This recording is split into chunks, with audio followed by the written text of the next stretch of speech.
هیچکی ما رو دوستمون نداره واقعا. شاید دیگه آسمون نباره بازه.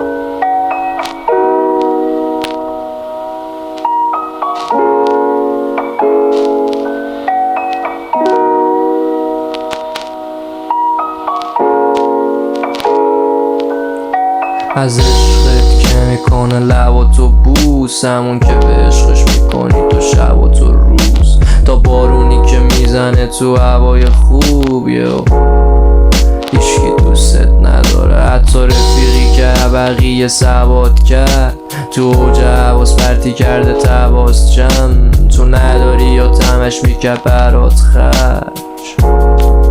هیچکی دوستت نداره. هر افتگری که بهش گفتی خسته نباشی، تا اونی که میگه باید دیگه ردشه نباشی، یا اونایی که میکنن تی غرقه باشی. هیچکی دوستت نداره. پدری که بذر تو کاشه، کلی تصور دنیا توت ساخته، یا اونی که بهت معرفت و باخته.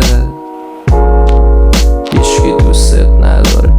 خدایی که نمیکنه توجه بهت، نمیبینه همش بره دل، انگار سعی نمیکنه رو زخمات پدر کل بشه. بعضی وقتا فکر میکنم اونم دوستت نداره.